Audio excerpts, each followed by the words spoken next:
Good evening and welcome to all those present today who have accepted our invitation to attend this event.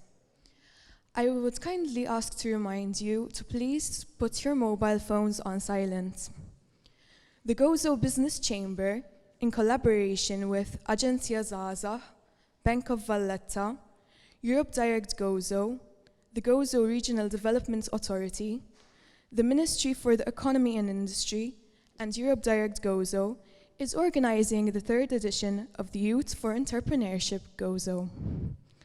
The scope of this event is to encourage potential young entrepreneurs to share new and innovative business ideas, which are directly relevant to the island of Gozo. The overall goal of this initiative is to direct attention to the economic potential and challenges facing our island of Gozo, while encouraging young people to take an innovative approach to develop their business ideas based on Gozo's needs and potential. We are very excited today, and I welcome the panel of business experts who will be asking questions and giving their feedback on the business ideas that will be presented in this event. To this end, I welcome Simon Schembri, Mark Cicluna Bartoli, Elaine Camilleri, and Matthew Caruana.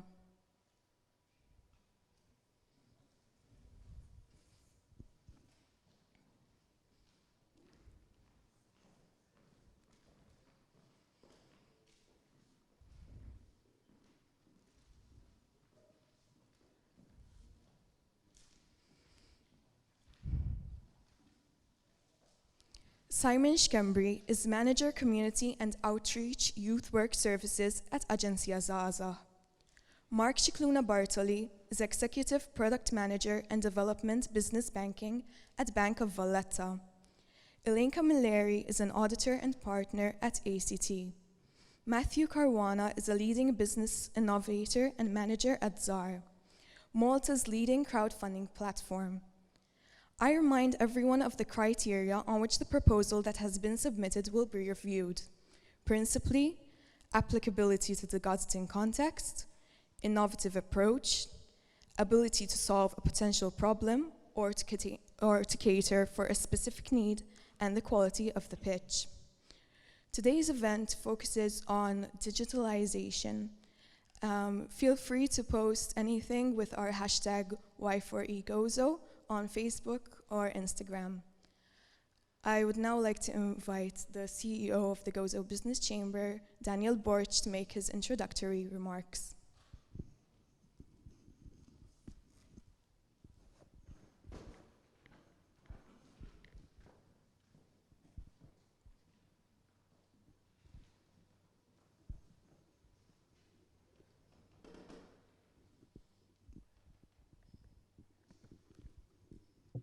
Thank you very much.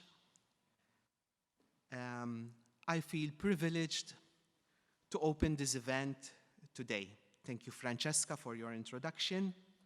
And I welcome you all, and thank you for accepting our invitation. I would also like... Thank you very much. Thanks. I would also like to thank those that are following us on our social media. The starting point of the event today was the SME Week. Every year, the Chamber organized an activity targeted towards businesses during this period. 2 years ago, we said to ourselves, why not do something differently? Why not hear what young people have to say about Gozo and what type of economy they want? It is useless having a chamber if it has no future. And we thought about this contest. We wanted young people to tell us about their ideas, to challenge them to think in an innovative way about Gozo. And to say the truth, every year, I pose myself the same question. Should we organize it again? Will young people apply? However, every year, as this contest comes to its conclusion, I am again energized and look forward to the upcoming year. However, a point which we emphasize every time we do this contest is that this is not about winning. It is about instilling confidence in young people to come forward and tell us about their idea, and also to help them build up their skills in pitching their idea in front of a real panel of business experts. In fact, today, we will not be announcing any winners. Today, this is a celebration for these youth who have accepted our challenge and have come forward to discuss and share their idea with us. This is the third time we are organizing this event, and I'm happy to see that each year we are seeing more organizations believing and supporting this event. However, my dream is that this event continues to grow and provide renewed opportunities to young people.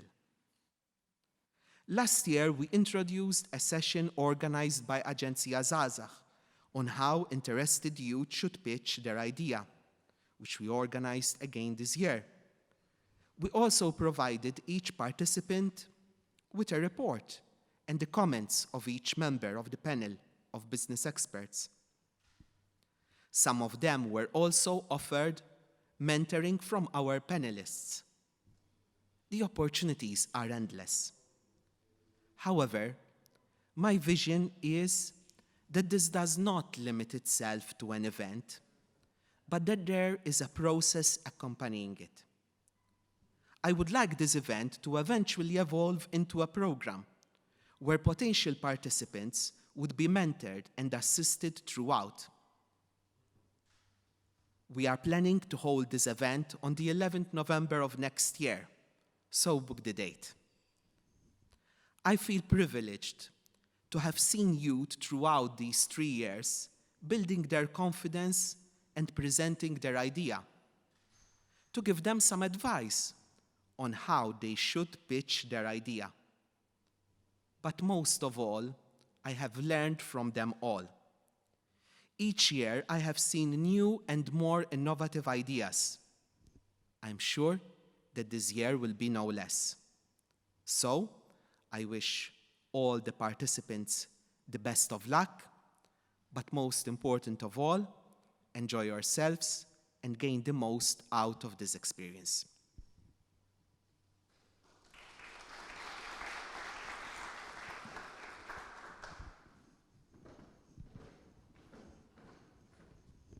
Now I leave the floor to the first pitch. May I remind all contestants that you have 10 minutes to present your pitch.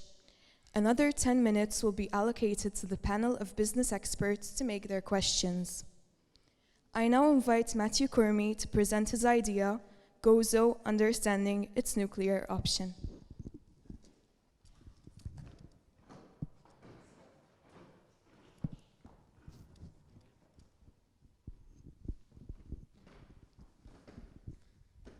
Thank you. First of all, good evening, everyone. My name is Matthew Kurmi. I am a mechanical engineering student within the University of Malta. And as you can tell, I have quite a controversial opinion to share with you. But then again, I believe that through the science I'm about to present, I can put forward a solid and profitable business case that Gozo can use. Firstly, I would like to acknowledge that this technology is complex, it's foreign for us, and most of us are not familiar with it. And it's okay to be concerned about this technology. However, I believe that through the science and through the evidence, the prospect of having nuclear power, both in foreign countries but also in small islands like Malta, is very much doable. Now I can go on about the safety, nuclear waste and all of these aspects, and I can go on for hours. However, I'm reserving this time purely to make a business case, and you can discuss these themes later. So what you're looking at is the small modular reactor. Now a small modular reactor, as the name implies, is small. And the idea here is to turn the industry of nuclear power, which is often dominated by cost overruns and massive expenses. And we're scaling it down in such a way that the reactor can be mass produced and we can benefit from an economy of scale. So much so that there are hundreds of projects from different companies building such reactors, and the prices of these reactors, the cost, is compatible with most LNG power plants. The biggest advantage I see in this technology can be seen in this diagram. Now, when you take Gozo to scale here, and note how this red dot here represents the area required in order to power Gozo and Malta twofold in terms of its energy requirements. Now, if we take into consideration solar and wind, these are the renewable sources of energy, technically these sources of energy take up much greater areas. And this really boils down to the inherent flaw these sources of energy have. Their dependence of energy generation is purely dependent on the weather, which is quite unpredictable and in itself does not yield much energy. What you're looking at is an interesting concept from a Danish company called Seaborg. Now, I'm a particular fan of this idea in two respects. Firstly, as you can tell, it is a scalable technology. So just for context, Malta usually takes around 400 megawatts of energy. This summer, I believe the energy spiked at around 550 megawatts. That's when we had that power outage during that heat wave. So basically, that 600 megawatt barge is more than enough to power our islands. Something else I really like about it is that we can use already existing infrastructure in Delimara that is used for the LNG power plant to berth such vessels. But apart from just having this technology to power Malta, Gozo can benefit from this technology massively. I like making the comparison of Gozo with a small country. When you think about it, Gozo has a hospital, a system of schools, its own infrastructure, and now we should have also our own desalination plant. So whenever I talk with foreigners about Gozo, they really get excited because it's the ideal demonstrator island in order to show that this technology actually works. Something that should be emphasized on is that this isn't some futuristic technology. It already exists. It has existed for decades in Nimitz-class aircraft carriers and submarines. And it's quite ironic. These massive aircraft carriers, despite being that large, produce no more carbon dioxide emissions than the Toyota Aygo I came here with today. There is something else that should be emphasized upon here. Again, I'm a believer that this technology can be brought over to Gozo, but then again, we can also benefit from the exciting sector of research. Gozo undoubtedly has the human potential, the engineers, the technicians, the physicists, programmers, and statisticians that can fulfill the requirements for nuclear research. It is an exciting, high-paying field that is sustainable in its own way, as we don't really need much prerequisites also. Personally, I work in the field of material degradation as a result of nuclear processes. And for the most part, the research is conducted through computer simulations. So in reality, you don't need that much infrastructural prerequisites. This is genuinely a low budget, a low initial capital cost requirement to get massive profit in the long term. As you may know, BBC this week showed one of these small modular reactors. I'm not sure if you're familiar with it. But basically, Rolls-Royce is investing in this technology. It's building its own, if I'm not mistaken, 400 megawatt unit. And you appreciate how there are established brands that are interested in this technology. Rolls-Royce is one of them, and General Electric is another. But there are also startups. Seaborg, I mentioned it earlier regarding the barges, but there is also NewScale in the United States and Orano. Recently, I've even heard Samsung showing great interest in this technology. There's also the funding requirement, and obviously, in order to kickstart this investment in research and making Gozo the ideal demonstrator island for this technology, we do require some initial funding. And the ERC can definitely help us in this respect. Currently in the EU Parliament, there's also the EU Sustainable Finance Taxonomy, which is currently being debated upon. Unfortunately, such bill does not include nuclear power as of yet. However, due to the surges in prices of LNG, most countries such as France, Slovakia and Czech Republic, and basically all the countries that use nuclear power are reconsidering their decision. Ultimately, this all boils down to investing in the best technology.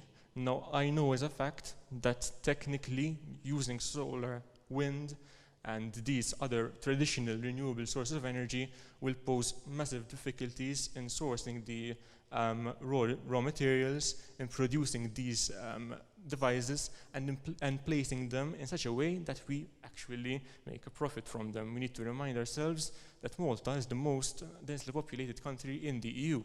So we cannot invest in a technology that in itself is not energy dense. This is a case study from the United States of America, but again, these similar concepts apply here. So this is a case study in costs. And when we take a look at a roadmap that was designed by Mark Jacobson, which is an advocate for renewable sources of energy, this is a 100% renewable roadmap. Appreciate how the price is around 15.2 trillion. And that is the conservative low estimate. If we take a look at the nuclear roadmap, they use what are called molten salt reactors. This is a very exciting field. These reactors are both actively and passively safe, meaning that even if the worst of the worst happens, the fuel can leak and solidify immediately, self-containing and posing no risk at all to occupants. That price is estimated about 3 trillion. And also we have actually money left to run the country. I cannot really understand what motive there is to invest heavily in solar and wind and these sources of energy and not allocating money to build hospitals, build schools, and actually run the country in the long term. There is one difficulty, and this is my conclusion here. Obviously, the mindset. I understand that some of us, actually most of us, may have concerns about this technology, about its safety. I can reassure you that the World Health Organization recognizes nuclear power as the safest form of power there is. And this is quite a surprise for most of us, but I like drawing comparisons with air travel. When you think about it, air travel is ludicrously risky. You're putting hundreds of people in a containment, taking them up to an altitude where the air is unbreathable, traveling at almost the speed of sound. And yet we know as a fact that air travel is the safest form of travel there is. Engineers have designed nuclear reactors in such a way that they are both actively safe, but even if the worst of the worst happens, even if an earthquake comes in or a tsunami floods everything, these reactors, without the intervention of a human, self-terminate, self-isolate, and pose no risk at all to people. A figure that should be emphasized upon here is that basically the number of people that have died as a result of nuclear accidents, both directly and through cancers, is smaller than the amount of people that die every day due to air pollution. Ultimately, to conclude, I understand that most of you come from a commercial and economic sector, perhaps not a technical one, and I need to emphasize that no number on a spreadsheet will solve the problem of climate change. We need to dispel the classical myths that saving our planet is simply a matter of planting a few trees, investing in solar and wind, and that would be that. To that I ask, how are you going to get the steel? How are you going to get the silicon, aluminium, lithium, and all of these precious metals that ultimately have a cost and require carbon dioxide emissions to be emitted into the atmosphere in order to produce them? Nothing is free, and our planet is not free either. Thank you very much.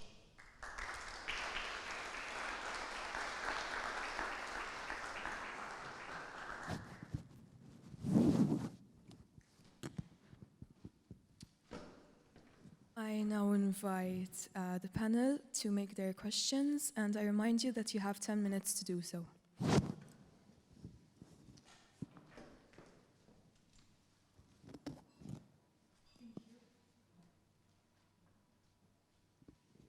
Okay. Well done, first of all, for that very short but very detailed explanation. Obviously, I'm not an expert in this field, but one question which came to mind is, you mentioned that you believe that this technology can be done for Gozo itself. Seeing the size of Gozo, do you think that it is cost efficient, not just to implement it, but also to obviously the costs of running it? So let us look at the options we have available to us. So option one, no energy whatsoever. We cannot do that. We do need energy. It is our most important asset. Option two is going again through the solar and wind, which is what we're doing right now. And obviously, the facts don't lie. Going through that strategy will actually be much more expensive in the long term. We need to understand that putting a couple of wind turbines, even offshore, is not that simple. You have to put them, but you also have to maintain them. And a lot of people like to say that these renewable sector produces a lot of jobs, but I argue that these jobs are relatively low quality and high risk jobs. You need to keep in mind that if you have an offshore platform, you need to take people offshore, and let's face it, these devices get damaged in terrible weather. So you're expecting these people to virtually risk their lives in order to sustain this technology. But again, on the theme of costs, the nuclear power, especially modular nuclear power, because there's a distinction between the conventional nuclear power and modular nuclear power, that is very cheap. Just to give you an idea, again, earlier I mentioned that the initial cost is competitive with LNG power plants, but also offshore nuclear power is around the $1 per watt of energy produced. In comparison, solar, that is 2.2 watts per dollar per watt produced. So again, yes, it is cost effective to take this option. Just the timing of your presentation actually is quite pertinent because there is a climate case for nuclear power, as was being discussed in COP. So renewable energy, it's true, it's an intermittent source, so it doesn't address it. And you also mentioned an interesting point that, yes, nuclear energy might be included in the EU taxonomy. But obviously, there already is an infrastructure set up, and that infrastructure, which could be gas or hydrogen, could also be included in taxonomy. So my question to you is, obviously, you have already a competing structure in place. If you're going to set up a structure like the one you proposed, then my thinking is, okay, so we become an energy exporter, correct? Exactly. I can see that logic of creating, but you already have an infrastructure in place. How do you decommission? Basically, what you're claiming is you decommission that, you remove the tanker from Marsa-Xlokk, you locate one. Where would that be? That would be offshore, or would it be inshore? I just need a little bit more clarification. I understand. There's been a lot of investment in the gas pipeline and the second interconnection now. So again, that is actually an asset as far as we're concerned, because we have space to produce energy both for Malta, but actually to export energy and actually in the long term make a profit by actually selling energy. Now, I understand that yes, we have a pipeline under construction for LNG. It will have to be built. It is being built. I'm not excluding that it will not become useful later on in the future, but climate does not wait for us. We have to take this option, whether we like it or not. Ironically, renewable sources of energy, because of their intermittency, gas companies promote their use. Companies like ExxonMobil and Total, they promote the use of solar and wind specifically, since it is so intermittent that it makes financial sense for them to sell LNG. So that's what's happening in Germany, for instance. Germany, as some of you may know, closed down all of its nuclear reactors after Fukushima. And all of a sudden they lost that base load of clean, reliable, non-intermittent energy, and instead used a couple of wind turbines and solar. And immediately they noticed that there's a big problem with intermittency. And that problem of intermittency cannot be solved by batteries. Battery technology is way behind in trying to solve these issues. And the alternative is the use of LNG, unfortunately. So yes, there is the infrastructure there, but again, climate change is a very real thing. Yes, we have to ignore the certain infrastructure that is tied with fossil fuels and invest heavily more in solutions that actually work and are good for the environment.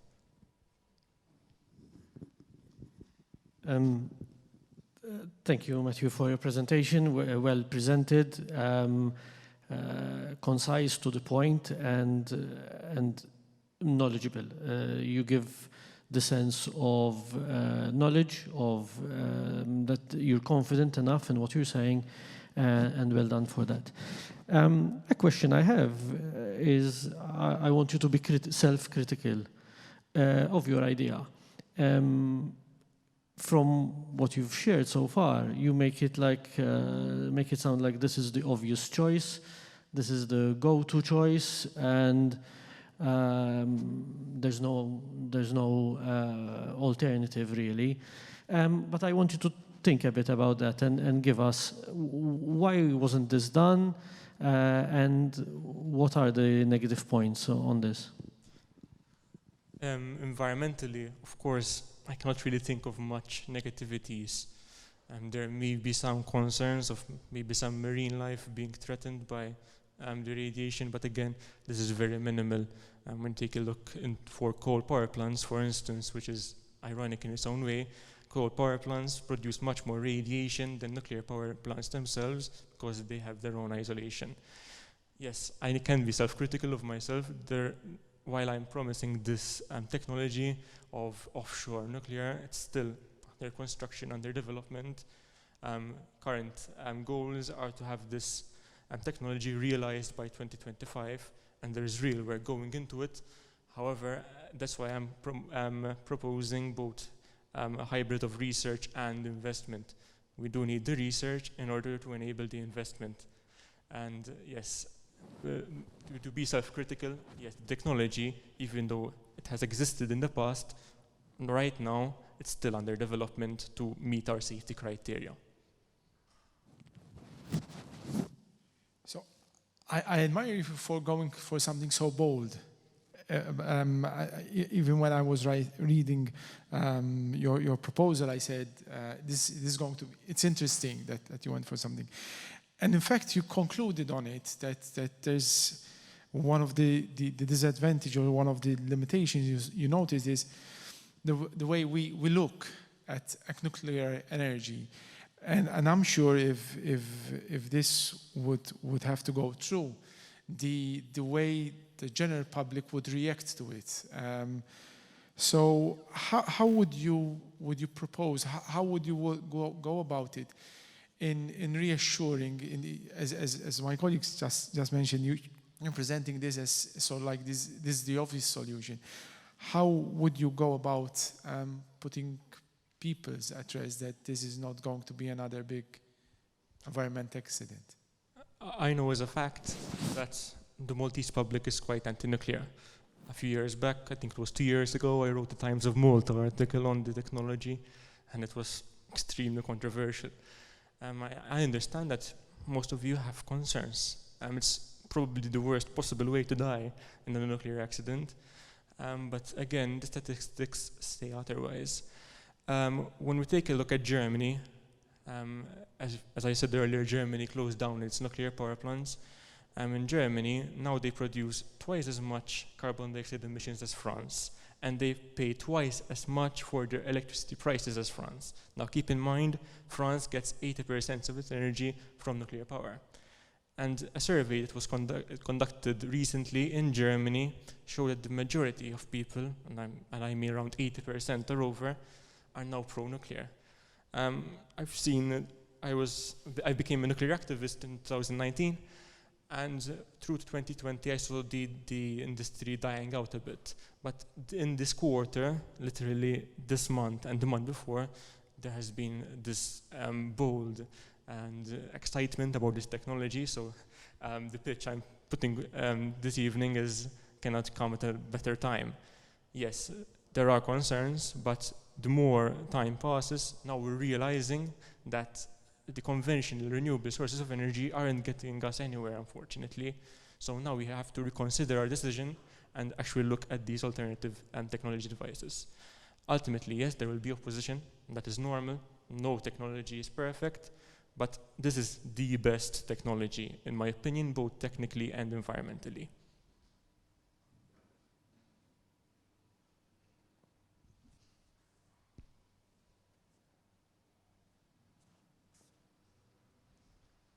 I think that's it. Thank you.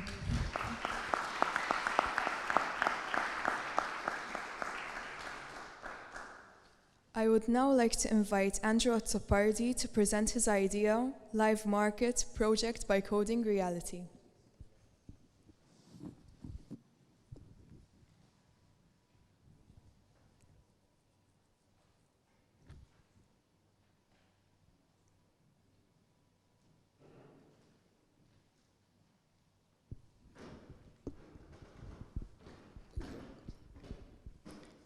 Hello, my name is Andrew Otsopardi, and today I would like to present my idea about digitalizing local businesses. I'm a software developer, and I've been working as a software developer for the last 6 years, and I've worked in several different setups, freelance, startups, and some game development competitions. So today I want to emphasize the issue that our local businesses face with foreign competitions. So our local businesses face major sorry.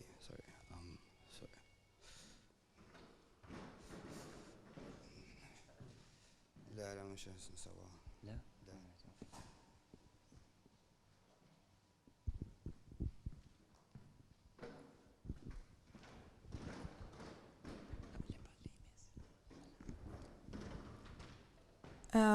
So I would now like to invite Eman Borch, who will do his live pitch from Berlin to present his idea, Tlaqna.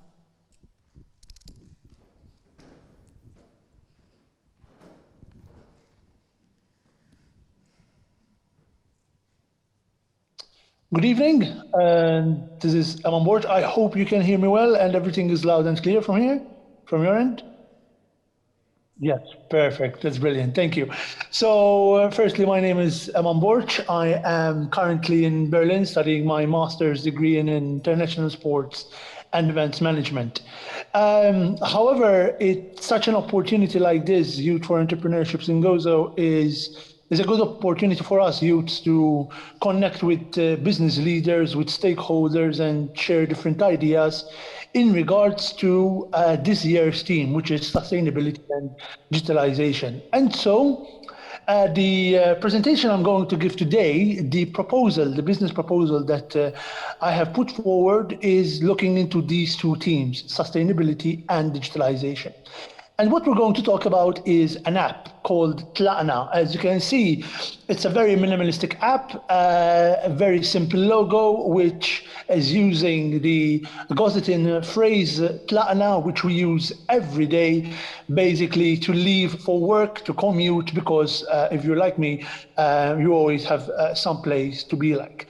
And the next slide will show actually what this app is aiming to achieve, what this app is looking to achieve. But before we do that, I would like you to think about the news cycles that have been presented these couple of days.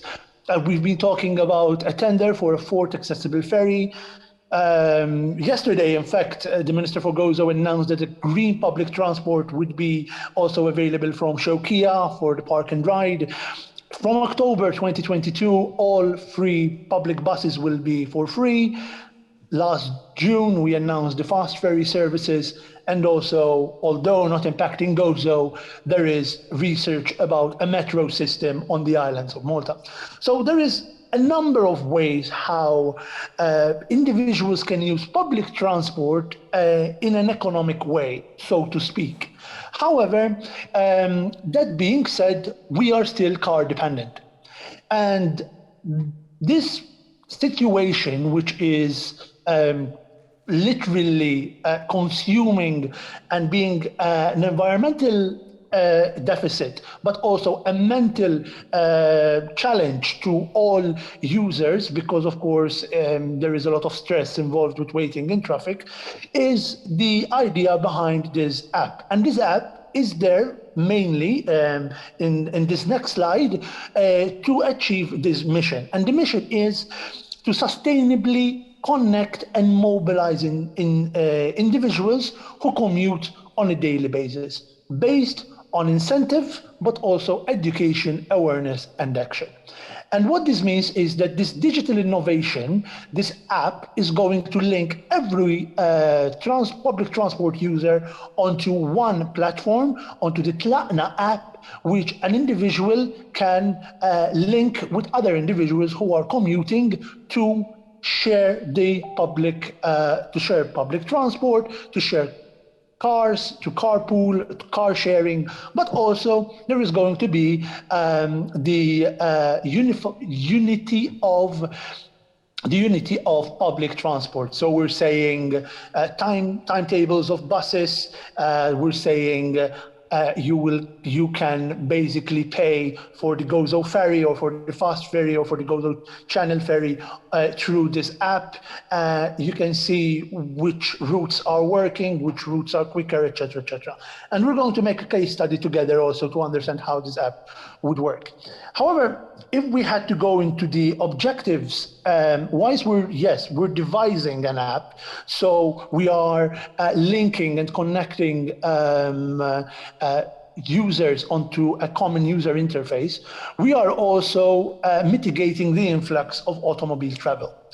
And the next two objectives would be then to mitigate another challenge that will definitely come in place, which is in the next slide. And in the next slide, this will tell us that we need also an educational campaign about carpooling and car sharing. So let's say I'm on board, I'm leaving from my home in Victoria, and I'm on the ferry, and I decided not to take a car. I can use this app and I can connect with other individuals who have an extra space in their car to get a lift. And the app would connect us together. I will make a request, someone will accept. And the idea behind it is that both the person who's doing the request and the person who is accepting the request, i.e. the car owner, they're linking together and they are both benefiting, because what we're thinking about here is a gamification element within the app, that the more kilometers you use on sustainable ways to reduce carbon footprint, that means that you get Tlaqna points, which will be then part of the business model. But also to engage in a public consultation to create or to reevaluate the national strategy for public transport consumption in Malta. So these are the objectives, but in reality, we can go into the next slide and actually the slide after it, because we already mentioned this. Perfect. This case study is basically what we're going to do. So let's say I need to travel from Victoria, Gozo, to the University of Malta. I'm going to take my car to the Shokia car park. If I'm not mistaken, it's at the heliport. If not, I do apologize, but basically I'm parking my car and I'm taking a green bus. That green bus is going to take me to the fast ferry. It's windy, it's okay, there's no need to panic. I'm using this app. I know what time is the next Gozo Channel ferry. I'm using this app. I'm going to request a carpool, or maybe we can car ride. There's a number of companies like Go2 where everyone can connect together. We can pay and divide the bill on this app, and we can use this Gozo company car to travel to the University of Malta, for example. And that, like that, we are also able, let's say I don't want to take a car, I can go onto this app and I can see which linea, which public transport is now next, and I can go onto it, or I can make a request. So basically, we're using different elements which are already in place, but we are putting them together. We are putting them into a centralized system. And everything can be paid by Tlatna card, which is a virtual card on the app itself. You just virtually use this app to pay whatever you consume. And therefore, because you are using this card, there is then points which you can redeem later. Another element in the app is that if I'm making the trip from Victoria to Shawqiyah 5 times a week, for a month, that's 20 trips. This app is also telling me how much carbon footprint I am emitting onto the environment. And it's going to tell me what I can do to offset it. So let's say that I would need to plant a tree every 30 trips, every 30 kilometers or every 50 kilometers, then this app is also telling me what I can do to mitigate the carbon footprint that I am putting forward, because unfortunately, maybe where I live, there's no public transport. I need to travel with the car, or I need to go to shop for some groceries and I need to take the car. So this app is also keeping the user accountable to their impact on the environment. So the next slide then would be a little bit of a projection, a spotlight on some numbers. And what this means is that in the third quarter, so we're only speaking about the third quarter of 2021, the NSO reported that just over 1.6 million individuals commuted between Imjar and Chirkawa, either by foot or by car, or between Imjar and Valletta, with the different modes of transport being the fast ferry services or the Gozo Channel ferry. And so that means that in the third quarter alone, so I'm not taking the whole year in itself, but there is 1.6 potential unique visitors on this app. And that means that the business model is going to take these 1.6 million individuals, and we're going to make it into profit for our company. And the next slide will somehow explain this. So what we're saying is that 1.6 million potential users, again, this is just the third quarter, are going to be subject to advertising space on the app. The app is going to be for free, but there is going to be advertising space on the app, which we see every day nowadays, algorithms to teach you also how you can basically target your different audience. These companies need to have a green product and green services available for our users.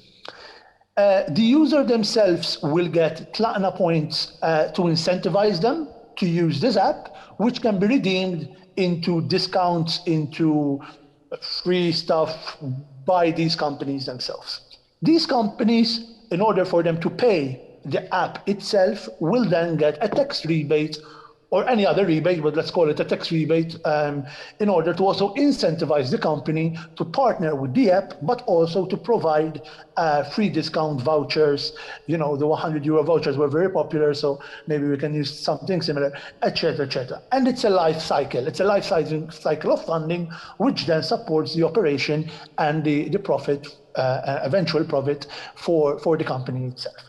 The next slide will then look very quickly onto different milestones. Now, of course, this is very flexible, but in the presentation itself, what it's saying is that there needs to be 5 steps. Firstly, in tandem with recruiting the human resources, so software coding individuals, experts into market consumption, marketing, human resources, etc., etc.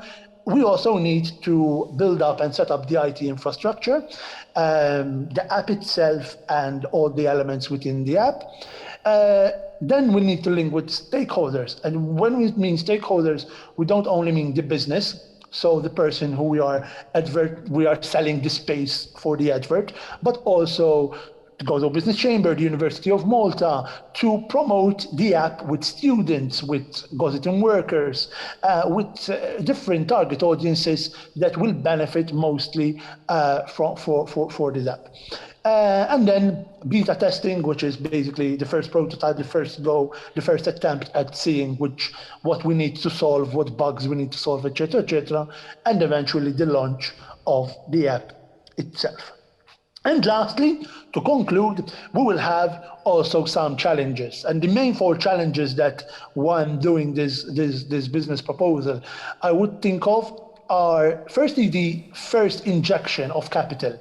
So to pay the human resources, to pay for the IT infrastructure, to buy the app domain for website purposes, etc. And that can be mitigated with the Malta Enterprise, with different schemes that exist that we can apply, maybe also crowdfunding, why not? But, different ways where we can see an injection of a capital where we can invest then into the creation of the app. I think the challenge, which is also pertinent, is private-public industry and how to link them together, because of course what we're saying is that we need the collaboration of both the public and the public being the government and respective ministries, and then the private corporations. The mind shift, which is again I think the biggest, even my colleague before me was talking about the mind shift. It is the bigger cultural challenge that we need to shift, from being dependent from our car. But this is making it easier. This is basically it's incentivizing you to use an environmentally friendly mode of transport, but also then how to get away from this app to actually doing it because you really believe about the impact that you are doing. And the market expertise on having the right people at the right time in the right place driving this app to succeed, and how to recruit the right individuals. To conclude, the success of this app is when at one point in our life, there's no need for this app anymore, because it worked so much that individuals are now being proactive enough for this app to no longer. So there is a shelf life here, and that is the success of, and I know it's ironic for a business to say that, but let's also think about, changing the mindset to actually attribute to an environmental and sustainable change within our communities. And that being said, I thank you for your attention, and I hope that you find this interesting.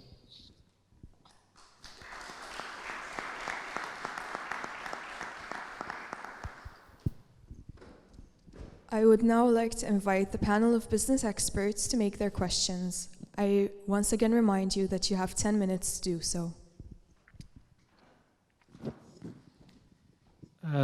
Hi, Yaman. Thanks for your presentation. Two questions, if I may. The first one is from a technical point on your projections. Because at first you were talking about the number of trips, if I'm not mistaken, and then you converted those to number of users. So if you could clarify that for us to understand how did you come up with the assumption of users or the traffic on this app. The second question is more on I think you started to tackle in terms of the mindset, in terms of the mentality, in terms of the culture. These types of apps, I've seen attempts in creating, in promoting carpooling and car sharing and reward points, which they seem to struggle in actually taking off because of high dependency on cars. We tend to like these ideas so that everyone else can get off their car, but I still want to drive. So what would you do differently to tackle those mindset challenges that you said that other apps failed before you? What would you be doing differently? Sure. Thank you so much for those questions. I'm not sure if we can put on the slides again, just slide number 8, just to clarify the projections. But in any case, I can also communicate it verbally. What we're saying here is that there is the potential of 1.6 million users. Unique users being, if I take 2 trips, I'm 2 users. Because of course I am commuting, I am taking some sort of a mode of transport between the channels being Malta, being Imġar to Valletta, or being Imġar to Ċirkewwa. The amount of trips I didn't mention. I mean, the NSO statistics did say, but I didn't mention it was around 4,600 if I'm not mistaken. But what it's saying is that there was 1.4 million which were passengers, and then just over 500,000 which were cars between Imġar and Ċirkewwa, and then another 203,574 which were passengers between Imġar and Valletta. And so what that's saying is that in total, the potential reach for the third quarter that can use the app, and it, again, it's if I can borrow a question from the other participant, to be self-critical, this is the maximum that we're reaching, that we can possibly reach within that period of time. So that's the first question. The second question is that this app is not necessarily creating a carpooling scheme. It's not necessarily creating a car sharing initiative. What it's saying is, if you are using this, if you are using that mode of transport, you are going to be rewarded. So we are going to use already established platforms. That is the proposal. The already established platforms, which you well mentioned. And if you do use them, you are being rewarded. However, our shift and our focus is in different levels. That at the end of the day, what we're proposing here is to have a common application where the user, and this is the unique selling point from my end on this proposal, that the user have the accessibility of an app where they can see what is the most timely, economic, but also environmentally friendly way for them. So think about Google Maps and Tallinja app, which already exists, but put together, putting all these timetables, all these different routes that exist for Gozo students in order for them to have it mainstreamed onto one application.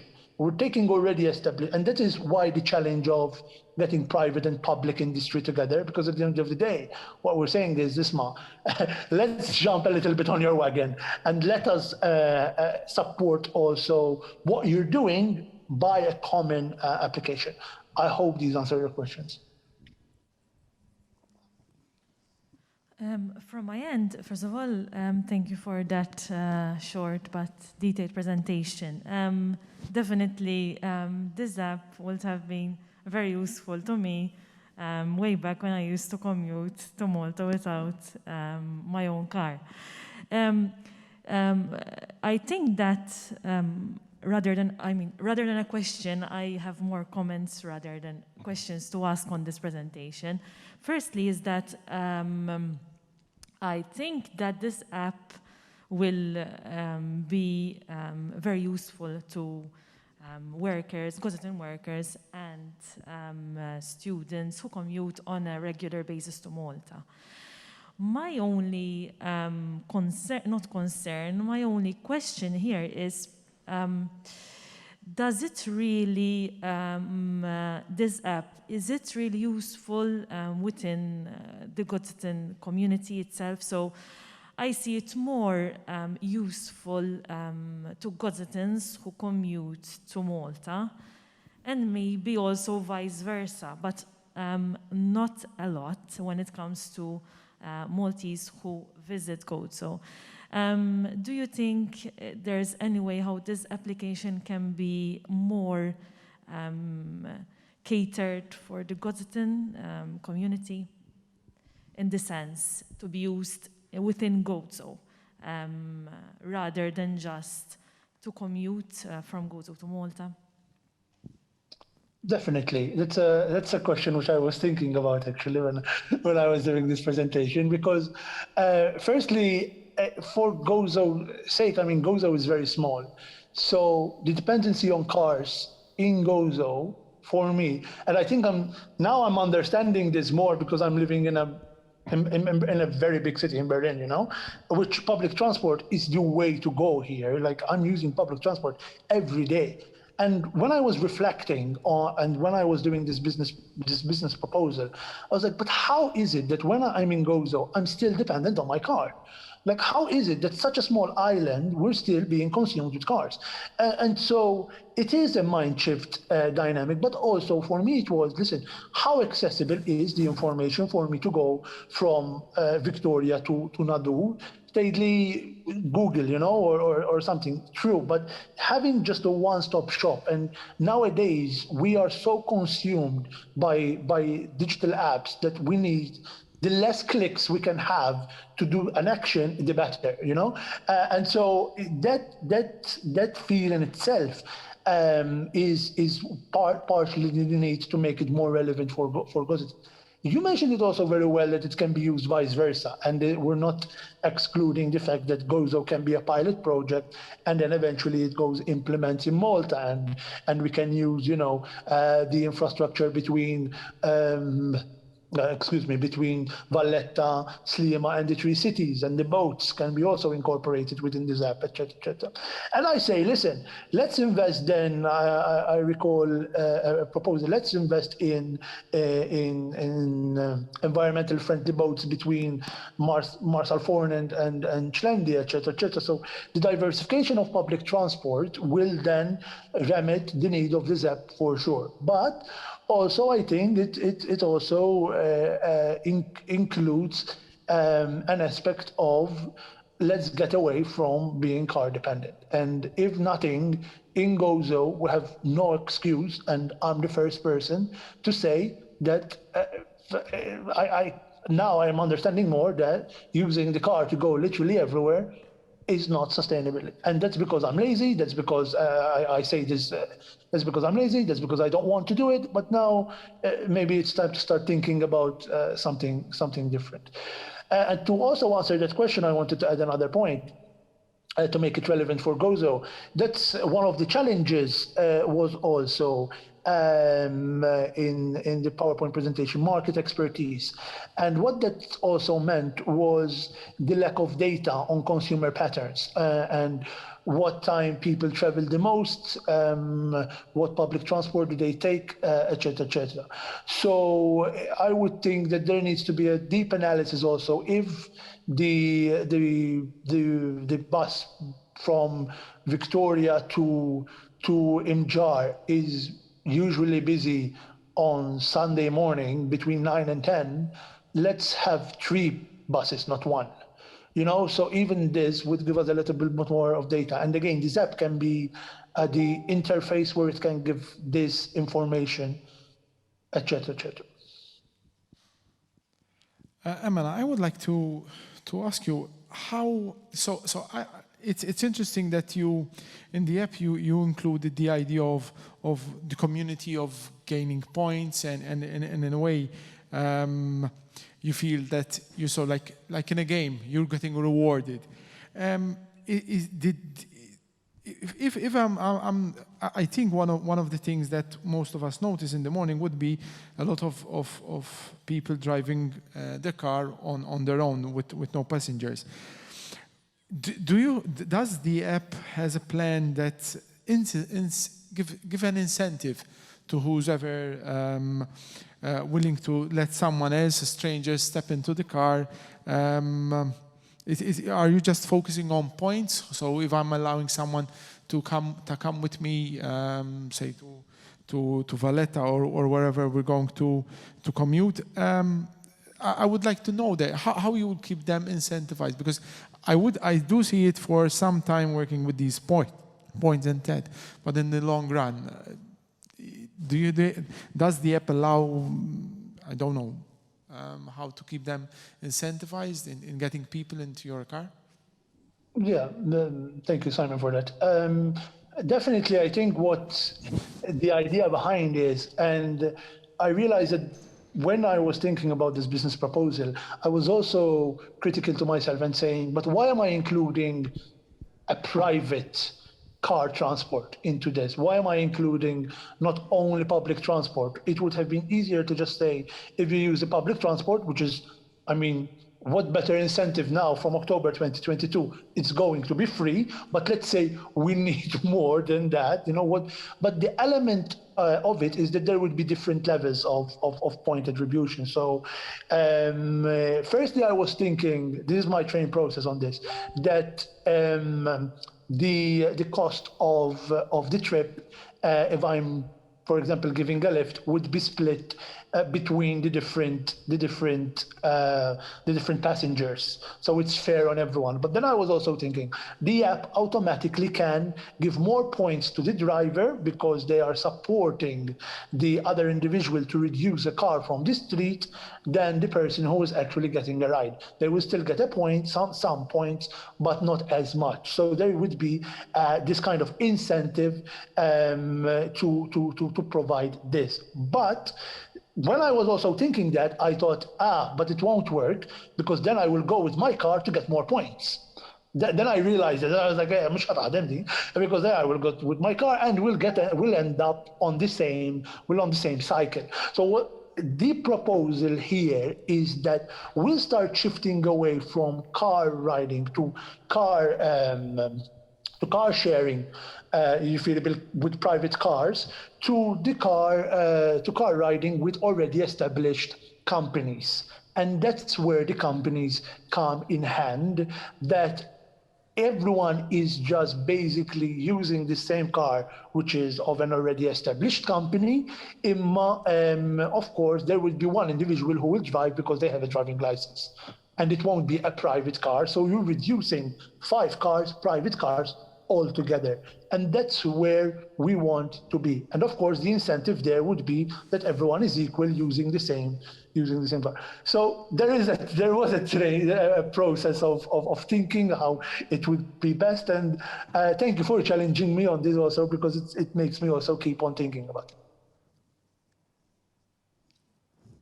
Thanks, Iman, for that. I enjoyed the kind of thinking behind it.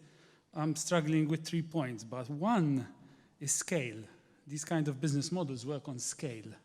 So, and you've limited it to a very small section, as was mentioned by my colleague. So my question one is scale. Monetization, still not 100% clear on the monetization linking to the incentivization. And obviously key here is data. How are you going to get, obviously, the winning point here is the data of people moving here and there. Tallinea is not going to be very keen to share that data with you because it's a very important data point for them. Neither is Bolt going to share it with you because potentially that's half the value of the company.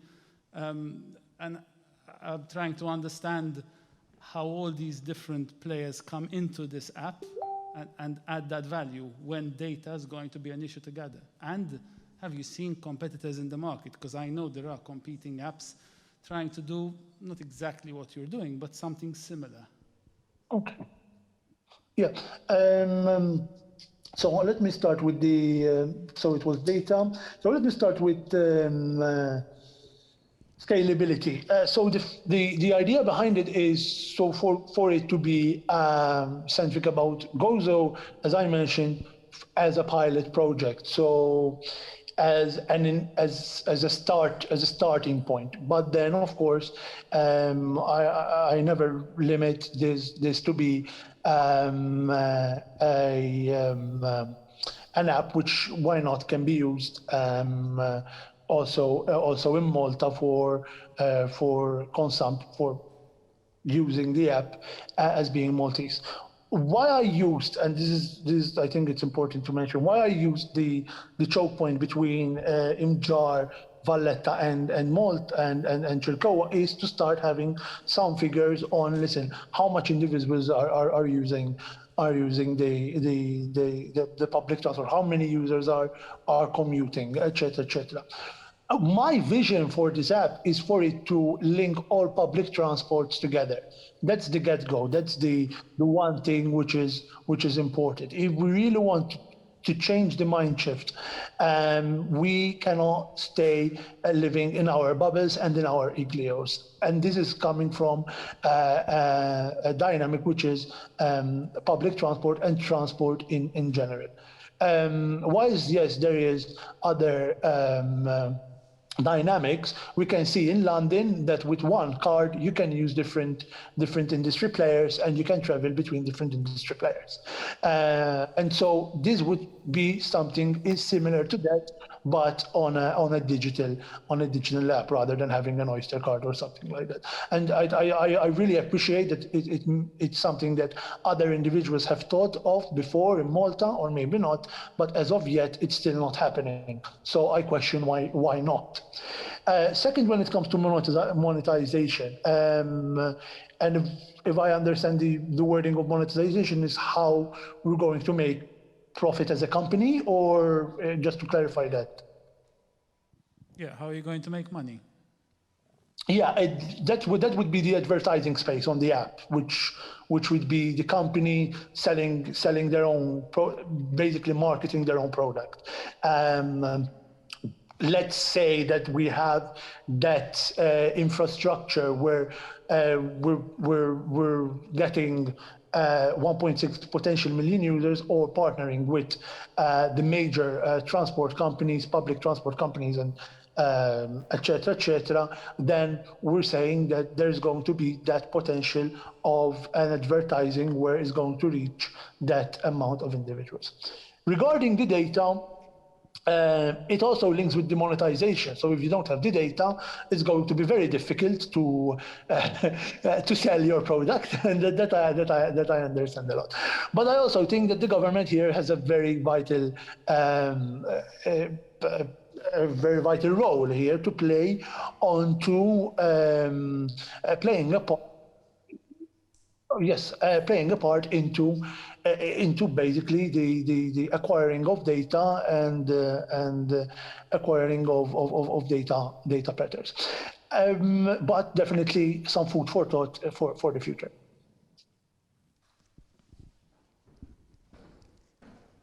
Thank you. We will now.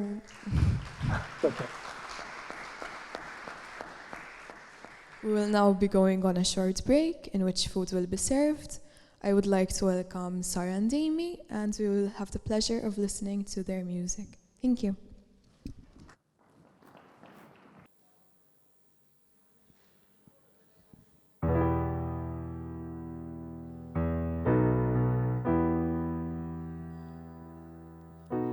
Fly me to the moon and let me play among the stars.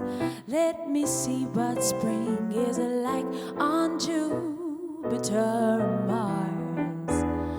In other words, hold my hand.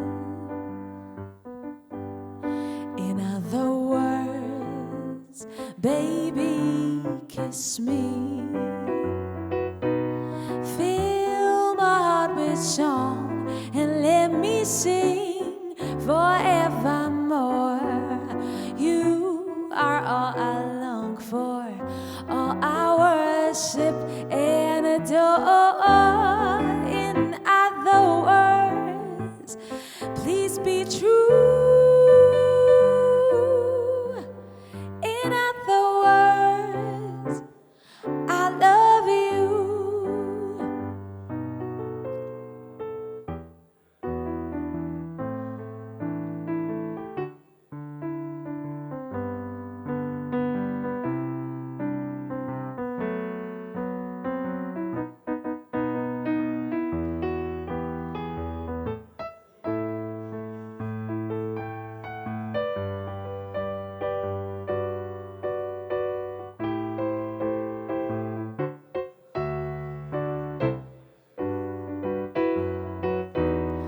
Fly me to the moon and let me play among the stars.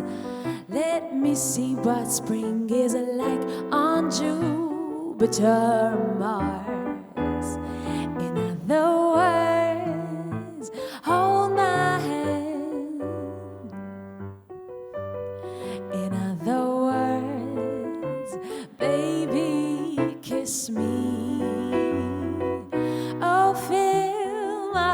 a song and let me sing forevermore. You are all I long for, all I worship and adore. In other words, please be true.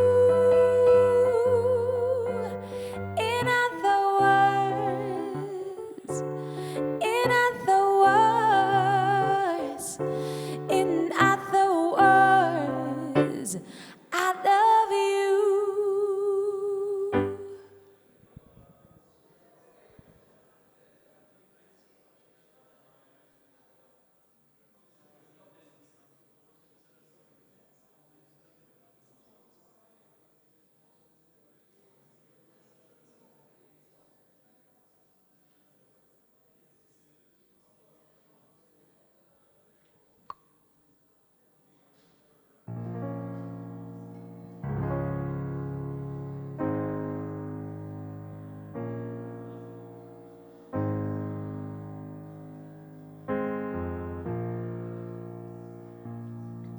Jolene, Jolene, Jolene, Jolene, I'm begging of you, please don't take my man. Jolene, Jolene, Jolene, Jolene, please don't take him just because you can. Your beauty is beyond compare, with flaming locks of auburn hair, with ivory skin and eyes of emerald green. Your smile is like the breath of spring, your voice is soft like summer rain, and I cannot compete with you, Jolene.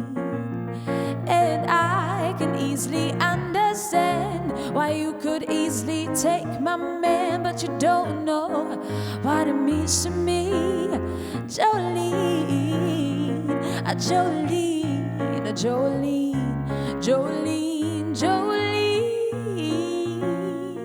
I'm begging of you, please don't take my man, Jolene, Jolene, Jolene, Jolene. Please don't take him just because you can. And I could have your choice of man, but I could never love again, 'cause he's the only one for me, Jolene. I had to stuck with you. My happiness depends on you, whatever you decide to do, Jolene, Jolene, Jolene, Jolene, Jolene. I'm begging of you, please don't take my man, Jolene, Jolene, Jolene, Jolene. Please don't take him just because you can.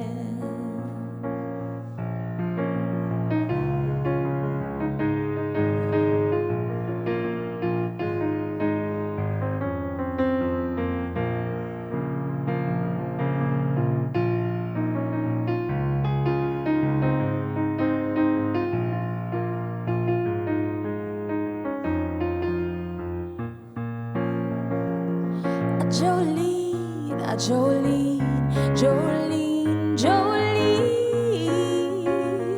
I'm begging of you, please don't take my man, Jolene, Jolene, Jolene, Jolene. Please don't take him just because you can.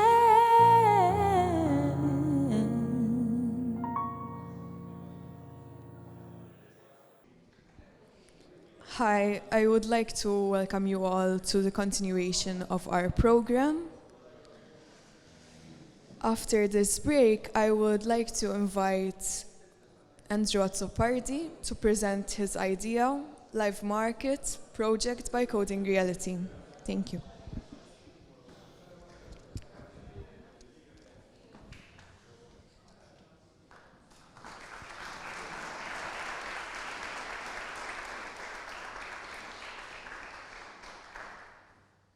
Hello.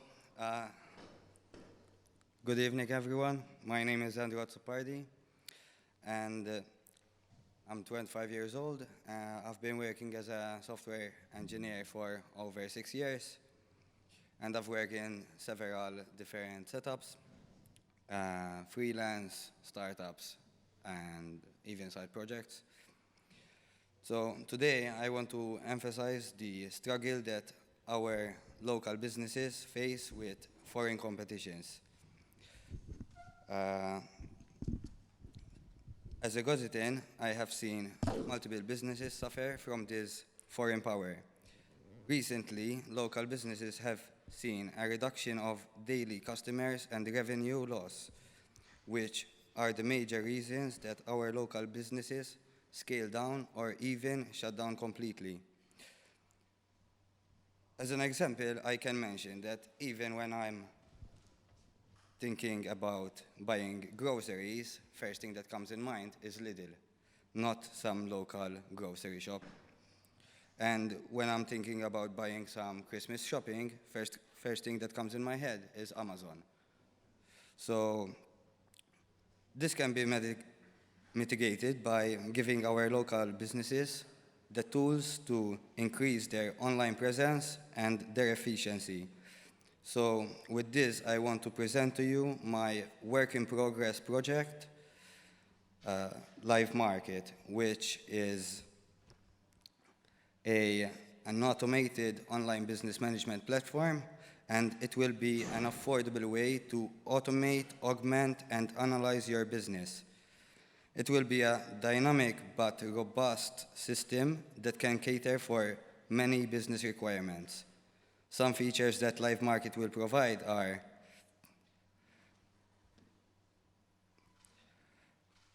shopping center, where a business can automatically create by just inserting their inventory. Auto shift, which is a system where restaurants can automatically create their shift roster and automatically manage pay slips, and many more automatable tasks. Also, Live Market gives you the ability to augment your business by giving you a supplier marketplace where you can connect and compare or order from different suppliers. Gives you also the ability to manage inventories, a service which is called Tabletop, where clients can book tables, view, order food from their home or the restaurant, and Live Pay, which is a system to integrate multiple payment gateways such as PayPal and Stripe. Live Market gives you also the ability to analyze your business with AI notifications that gives you predictions based on your stock requirements in the future. It also generates AI reports, and there's a potential collaboration with a Maltese startup company called Actable AI that businesses can use to understand their customer market and optimize it for profit. Live Market will support an array of different business types, such as hotels, restaurants, hairdressers, retailers, and much more. Live Market will be implemented with a microservice implementation where every feature can be used in conjunction with current installed systems, where the client can decide which feature to select and use, and only pay for the features that they are using. Why do I want to make this project? So, as a software developer, I'm well experienced in understanding how this project should be developed in a technical way. Also, this project has a huge potential, as businesses in Gozo are emerging frequently. Most businesses will have a use case that live market can cater for. And as we know, businesses always look for methods to increase efficiency in their line of work. So I know that this project will face some issues. Example, that certain businesses will be afraid of change, and this will be hard to change their mind. And this project will be, this project effectiveness is related to the amount of users and businesses on board, as if there's only a small amount of businesses, not many users will be attracted to this project. Also, I understand that this idea is not the first of its kind, but as a whole, it's quite unique. So, as finances goes, I understand this project is quite complex and it takes time to develop. And there are some things that I cannot do on my own, and lately I found out several methods that I could use to finance, either to recruit a team and outsource the skills that I'm missing. Some methods I found were government schemes and the Horizon Europe scheme, which this project falls into all of their criteria. And also there's the potential of crowdfunding, as it's not the first time that an online product has been funded this way. If all of these methods fail, there's always a backup plan of a possible business loan from a bank. The revenue model for this project would be pay for what you use, as every feature can be used separately. Thank you for your time, and I'll be happy to answer any questions.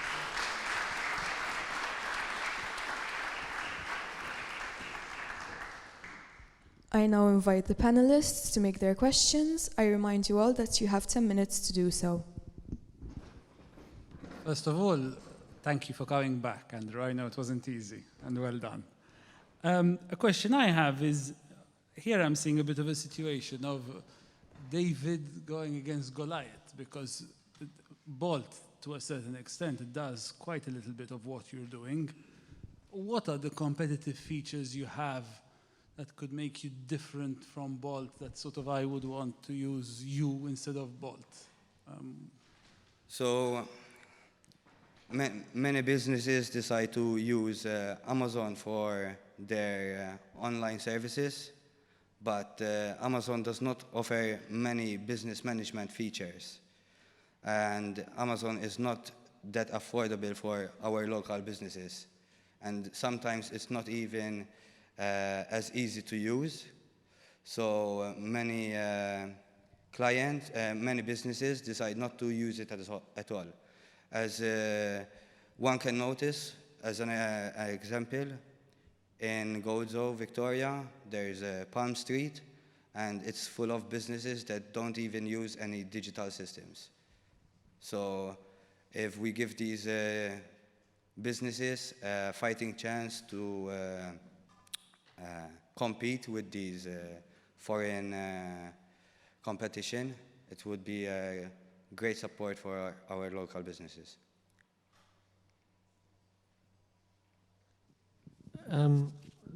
Thanks for your presentation, well done. My understanding is that you will be offering an e-commerce platform for businesses to have their own e-commerce site, so a whole branded website for them to sell products. If I'm correct with that assumption, my understanding, have you thought of anything else in terms of services that you can offer them? Because one major problem as well why they don't have an e-commerce site, because there are also options which are almost free with WooCommerce and e-commerce websites, is the time and the skills sometimes to actually update the products, update the prices, put things out of stock, back in stock. So this managed service, Is it something that you're considering as well as part of your idea?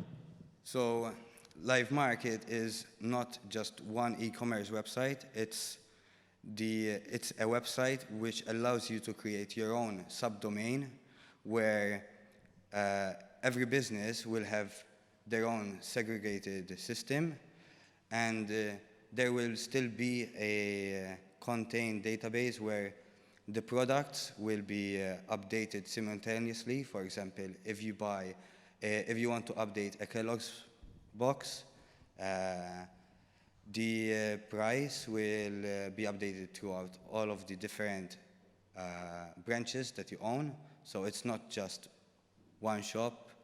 If you have several different branches, all of these branches will update their price, and it allows for ease of management. The user interface will be more intuitive to the current systems that we have available today, and also it yeah, that's basically it. Sorry.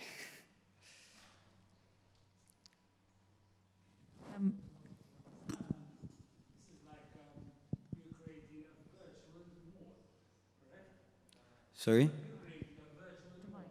Exactly. Yes. Yes. Exactly. Exactly. No, I have more a comment rather than a question to make. In my opinion, I think it will work for the Maltese businesses, but I'm trying to picture it and apply it for the Gozitan ones. Mainly because, first of all, we Gozitans prefer to maybe go physically to the shop, also considering that we don't have a lot of distance, to travel. So sometimes I mean, we have this mentality of going physically to the shop to see the item that we're going to purchase before actually purchasing it. Apart from that, you mentioned Amazon. Well, Amazon, obviously, you will have, if you're going to buy from abroad, you will have a larger selection in that case. Also, from a business point of view, again, talking from a Gozitan business point of view, I think maybe cost-wise, and also as Matthew mentioned, the time taken that one needs to invest in order to update his inventory, his stock and prices, whatever, online. Also, the idea, as I said, of the mentality for the Gozitans especially, to buy online from a local shop. So I think they still prefer to go physically to get. As a marketing tool, yes, because obviously I would maybe check what's around, what's available. But again, when actually going to purchase an item, I think most of them will still prefer to go in person, have a look at it, and buy it. I totally agree with what you said. Like, I would prefer to go and see it in person. But as you also said, to see that it is available and also compare the prices with different shops, as this won't be just one website for one shop. It will be several websites connected in one, and you can compare as a customer every price of every shop.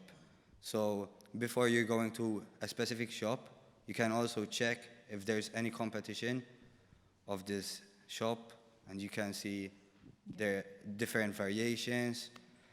And sorry, I didn't get your other questions. Could you repeat? No, I was talking about from a business point of view then. I mean, is it worth for small businesses, because obviously in Gozo, most of them are small and medium enterprises, to invest in such scheme? So this idea is to help micro and small businesses So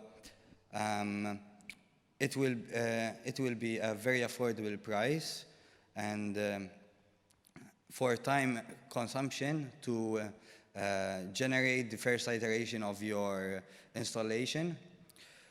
It only takes 5 minutes to register your business, and then you just need to start scanning your already scanned products, and you just need to input some digits, for example, prices, and if it has different colors. You don't have to do it in one go, as the product is defined in microservice infrastructure, where you can select only the features that you are using currently before you are finished with your installation. You are not getting requested to pay. Yes. I hope that answers your question. So one interesting thing is that the idea of promoting buying local rather than getting things from abroad. So, and I would see the potential, again, linking rather than just once you get a good experience from buying one from one particular shop, say if a Maltese person came and someone from Malta was visiting an outlet in Gozo and found something interesting, that might be open up the potential for, rather than having to travel back to Gozo, order it and receive it online. One of the things, and I think we mentioned a bit, is the user, so the shop owner. Will they get a level of support to set the system up? So it's for some it might be easy. So from what you're saying, you're giving us the idea that it will be user friendly. So, but are you also in your plan considering that there might be someone who lack the knowledge or lack the time to set the system up? So do you have a plan to support these kind of businesses as well? The idea is targeted towards local businesses, and I understand that many of the local businesses are either they don't understand how to properly use a digital system, so sometimes they don't even have a digital system installed. So you would need to supply, monitor, and some specs for the system, and this won't be too costly, as a monitor only costs about 70 euros, and the system to run on it would only cost around 40 euros, and that's like a flat payment, not recurring. And then you would only need to pay for like the recurring features that you use monthly or yearly, however you decide. And for installation, there's always customer service, where if the business owner, which is the user, does not know how to use, and they would like to try out our product, they could always contact us, and we could go on their premise and spend 2 hours install and explain how this would work.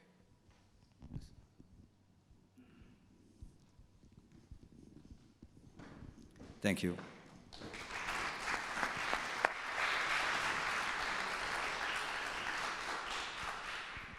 Thank you. I would now like to invite Honorable Clint Camilleri, Minister for Gozo, to make his intervention.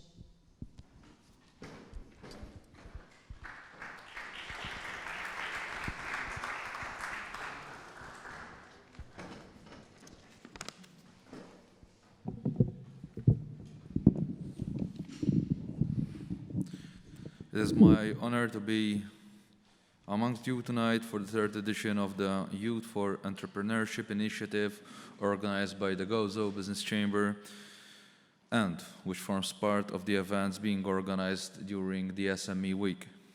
Such event, whereby we assisted 3 interesting submissions, aim to provide an extraordinary platform to the upcoming and aspiring business-minded people. Over the last years, Gozo's business environment has indeed thrived, predominantly with the attraction of small-scale but high-value-added manufacturing and services activities.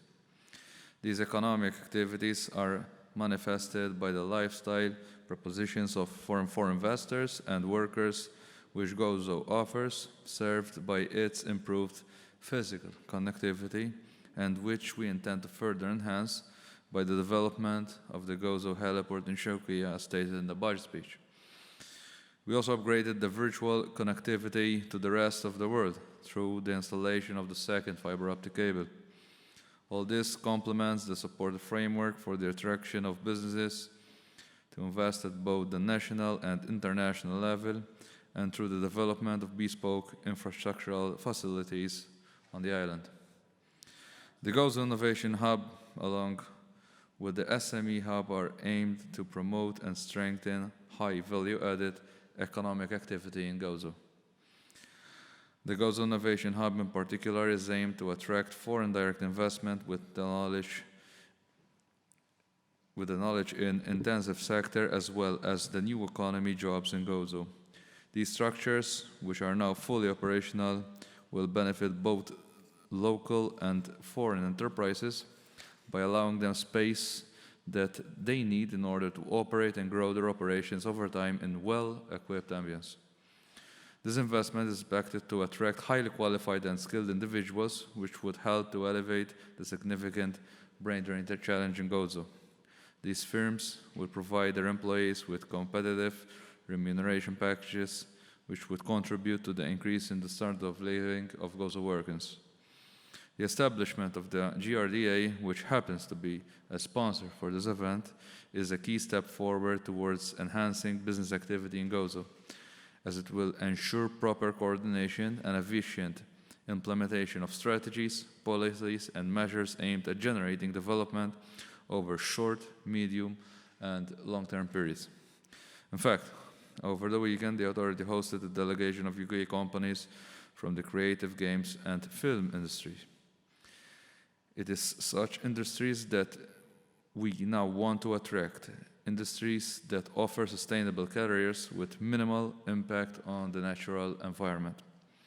As a government, we will continue to support the traditional industries that have flourished and contributed towards our economy through various schemes and incentives that we have designed and made available during the years.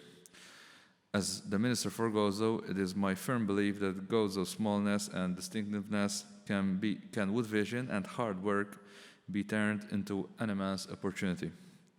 It is also my duty to instill this belief into the mindset of all those with a part to play in Gozo's development, so as to ensure a consistent team effort to render this island a place of choice for international business and economic activity.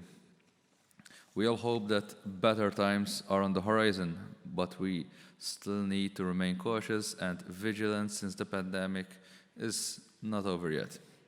Notwithstanding this, I encourage the Gozo business community to collectively increase the pace of the momentum which is already underway and take the best decisions so together we can achieve the vision for our island.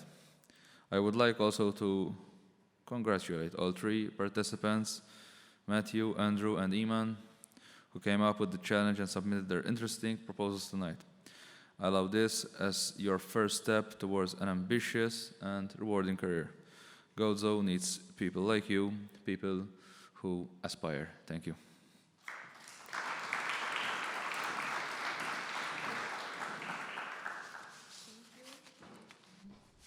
Thank you. I would now like to invite each of the participants to be awarded their certificate.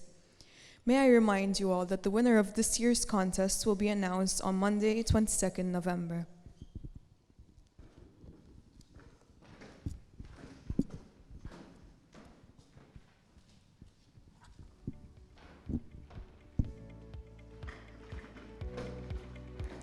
Matthew Kurmi.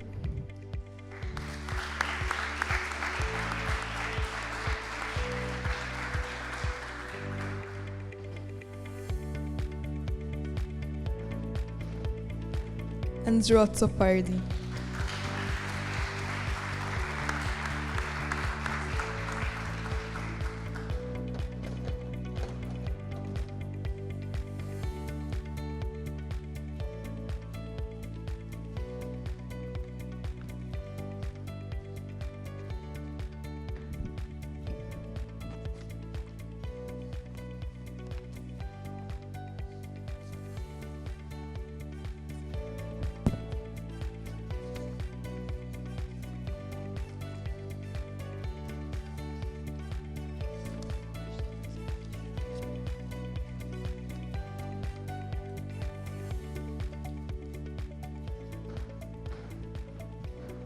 I would now like to invite Simon Schembri, Manager, Community and Outreach Youth Work Services, to make his intervention on behalf of Aġenzija Żgħażagħ.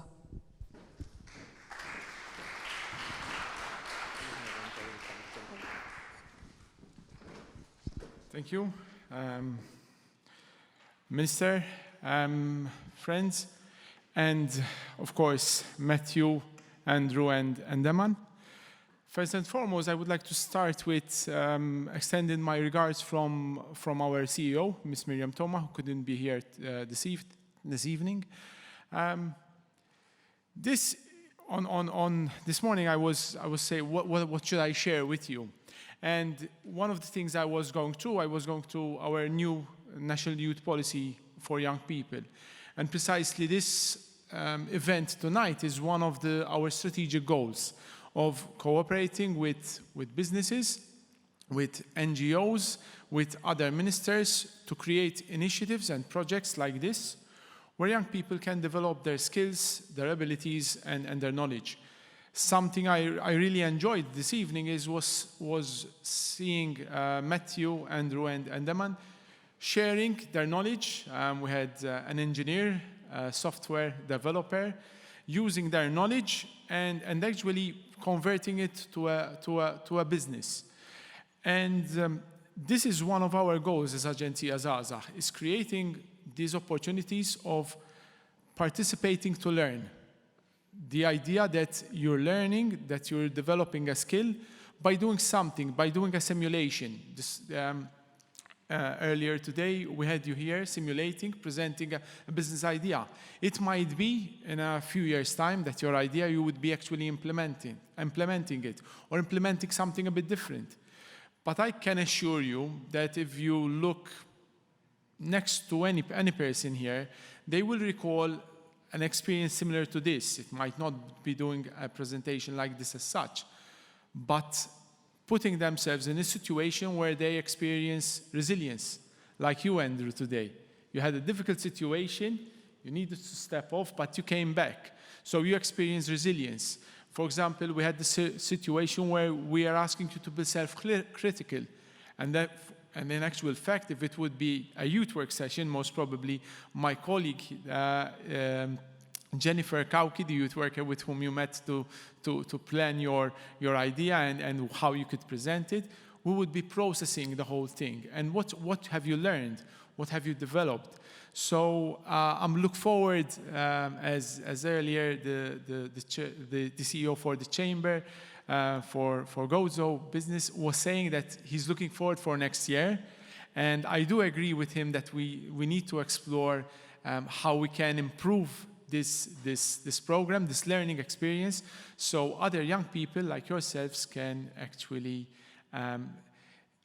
get to experience this, to get to realize how being in a simulation you can learn.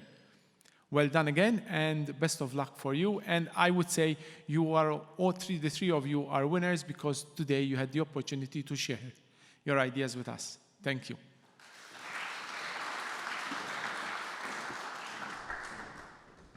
Thank you. I would now like to invite Dr. Gordon Cordino, Chairman Bank of Valletta, to make his intervention.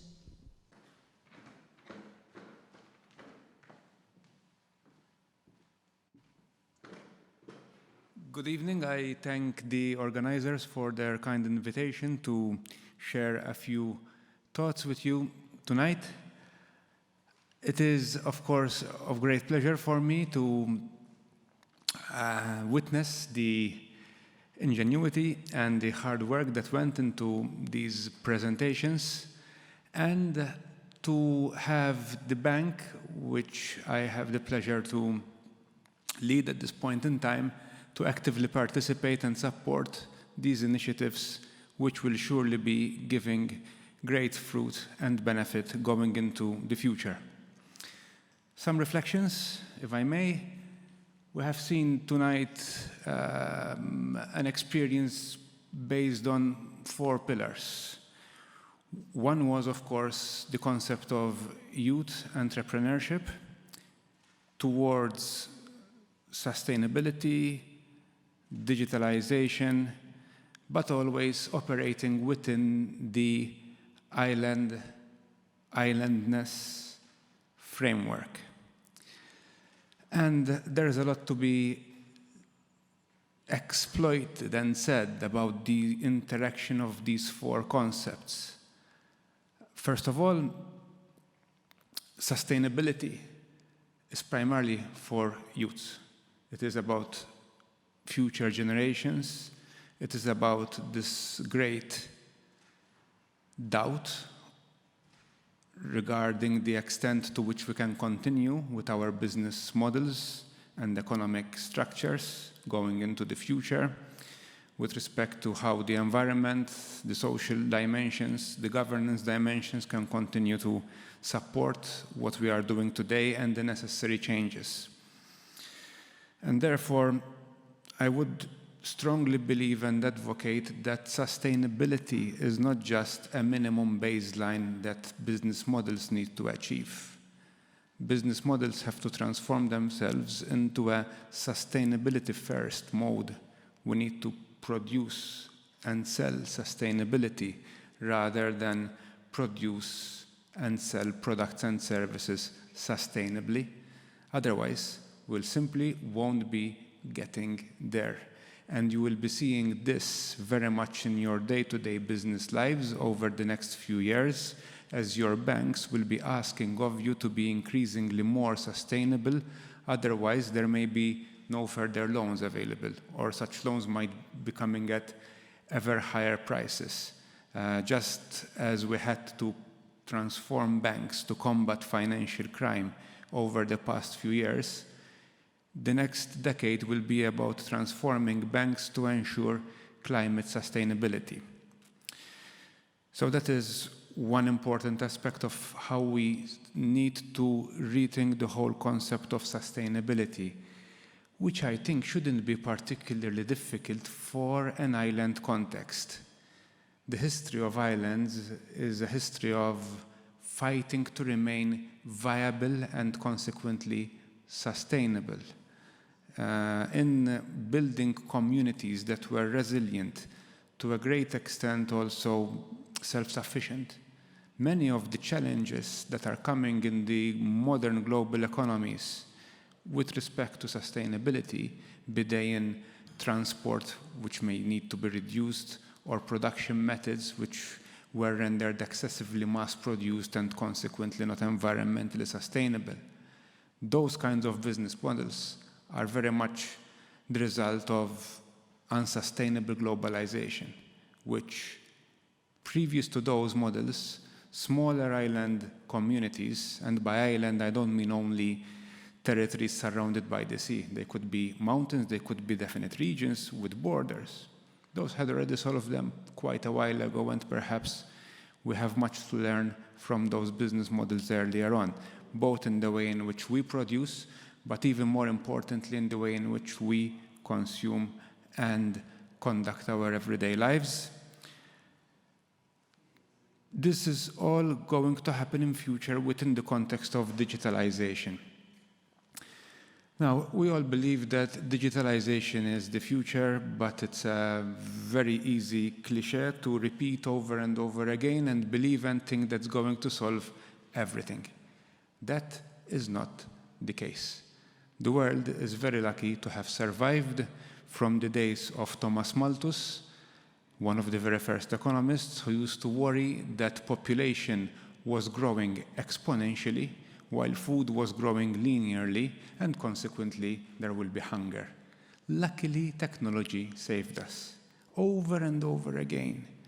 But we have no absolute guarantee that that will continue to happen. In the past, and even in the distant past, societies have failed.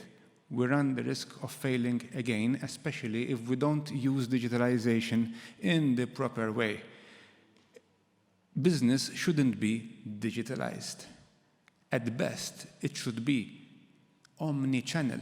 So digital will be there, but the human element has to remain there. Otherwise, there will be no point in doing any business at all. Digitalization can destroy islands, really. If we pursue it for its own right, there will be a new digital divide whereby the greatest efficiencies and economies of scale will be reaped centrally, while islands will remain ever more in the periphery. So it must not be a digitalization for its own, as a goal in its own. Digitalization must be a tool to serve the human need, and that human need will always require the special living experience which islands can offer. A simple example. Recently, we've seen a project which will create automatic buses going from university to somewhere else on Malta. I don't remember where. And I had to ask myself, within the context of creating this digital project, was there a parallel project to train the drivers to become, something of better value-added worker? Where is the human component? How shall we address the stresses of having digital serving the human dimension rather than the other way around? And therefore, youth, entrepreneurship, but always with a final human goal to address the very specific needs and valorize the very special distinctiveness which islands can bring to overall human development. That has always been the case in our history, and I hope and sincerely believe that that will continue to be the unique element which will allow us to survive and thrive going forward. Thank you very much.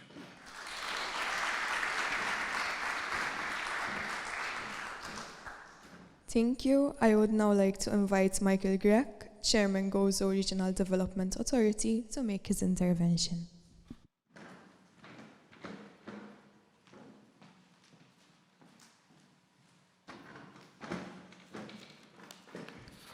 Thank you. First of all, I'd like to thank the Gozo Business Chamber as organizers of this third event of Youth for Entrepreneurship in Gozo, and to all those partners, ministries who are helping with the sponsorship of this event.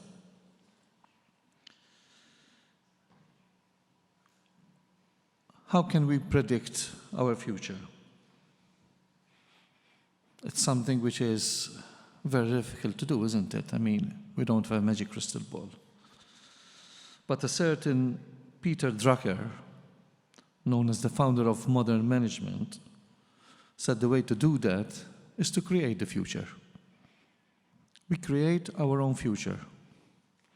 We are and we can be what we want to be. The theme of sustainability, digitalization, which even Dr. Gordina mentioned, is important, yes. I can mention a couple of other things. Artificial intelligence, which is quite a buzzword, very important as well, especially in science, medicine, and other things. Virtual reality and other things.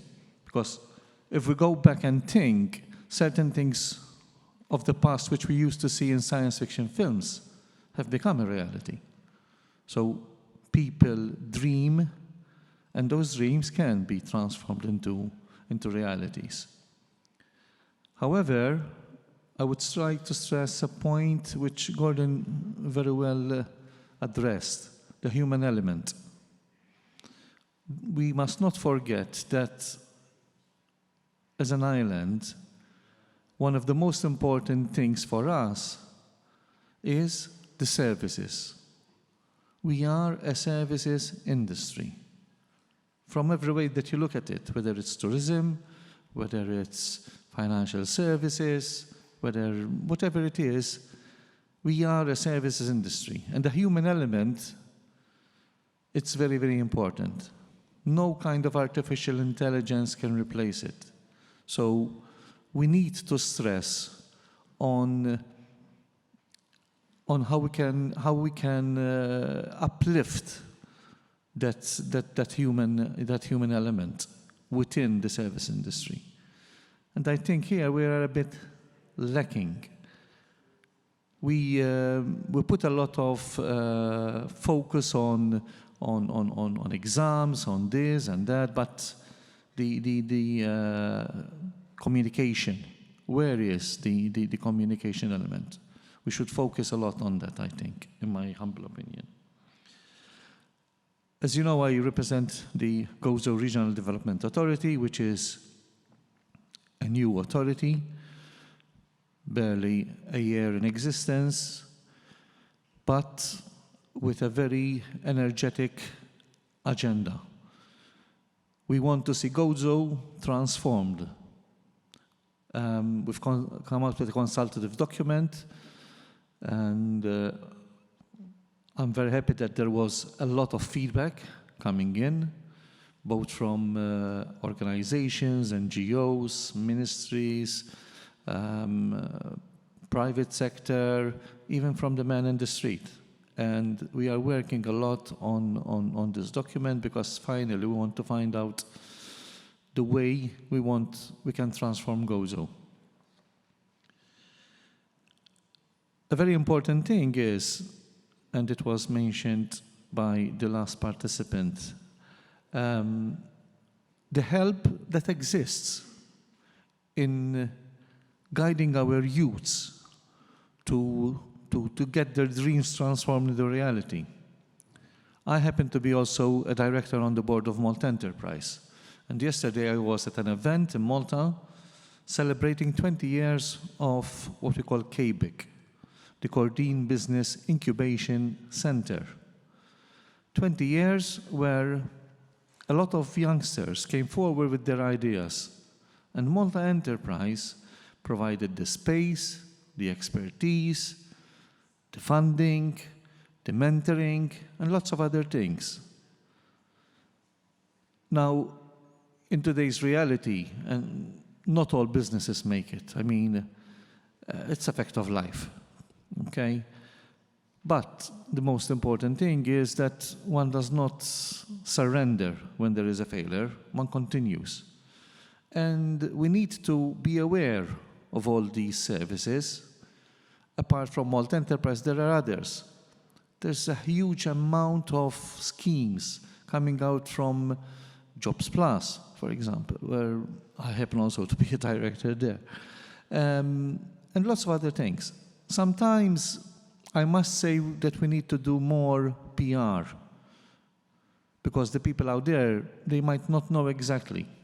And this is where the Gozo Business Chamber comes into force, because the chamber is meeting with a lot of these entities on a continuous basis, being kept updated.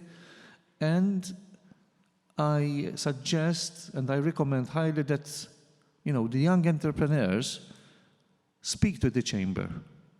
It might be the case that in future we might have a junior chamber of commerce as well. Gozo is small. Numbers are what they are, and it's not possible to have everything the way you want it.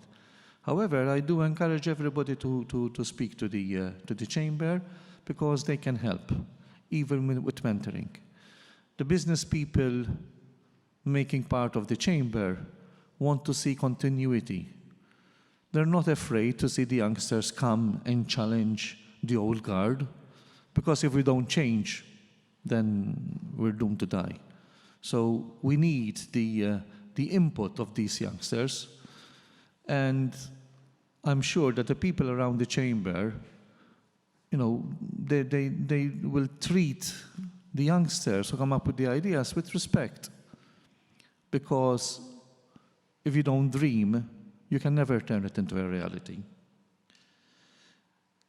One last thing which I wanted to say is, and this is very important, winners never quit, and quitters never win.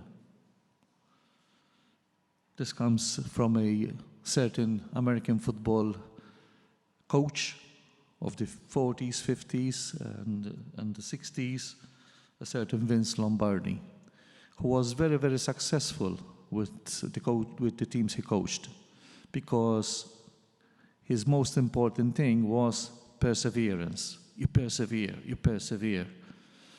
If you don't succeed, you give it another try. So here I want to congratulate our last participant who came back, yes. You know, he had a blockage, something which happens, but yeah, you don't give up. You persevere, because at the end of the day, you know that you can make it across the finishing line. So, well done. Thank you, everybody.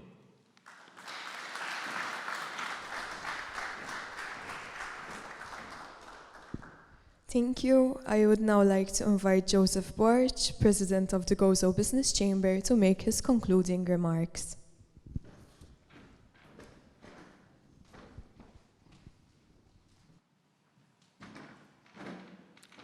Thank you. Thank you very much. Good evening again, ladies and gentlemen, and it is with pleasure that I am concluding this event today. First of all, I would like to congratulate the 3 young people who presented us their projects this evening: nuclear power, an application for transport, and the management platform. These are ideas which we have to look upon and which will send us through a path in our future.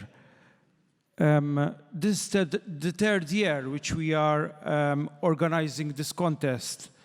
What has started as a very simple idea has developed and is gathering traction. And we hope it will gather more traction in the years to come. And that is why I would like to thank the various stakeholders who have believed and are supporting us in this event: Aġenzija Żgħażagħ, EUROPE DIRECT Gozo, Bank of Valletta, the Ministry for the Economy and Industry, and the Gozo Regional Development Authority. I would like also to thank the Minister for Gozo, the Honorable Clint Camilleri, who every year has participated actively in this event and has also done so this year. As we said, sustainability and digitalization are the 2 key pillars on which the European Commission is building the recovery of the European economy in the aftermath of this pandemic. The second reason is that if we stop to think for a moment that the island of Gozo, that these are areas which can help us really diversify the Gozo economy, and these are the areas which can create value-added niches to us. Yesterday, I had the honor as president of Insular to address a conference in Piraeus, Greece, which concentrated on the contribution of the Greek islands to the Greek economy. This happened on the 200 years of the Greek independence, which Greece commemorated this year from 1821. A reflection which I made and which was shared by many is that islands have suffered the most during COVID-19 because they have relied practically, basically only on tourism. We need, as an economy, to diversify, and sustainability and digitalization are the ways forward. Today's event shows that there is a different way. And seeing these young people participate in this event really fills us with courage, that we can look ahead for Gozo in a different way. Finally, I would obviously like to congratulate and thank the staff of the Gozo Business Chamber who have worked tirelessly and very hard for the organization of this event. I thank you all also for being with us tonight and for your attendance, including those who have followed live stream on the Facebook page. I would wish you and would like that you have a very good evening. Thank you.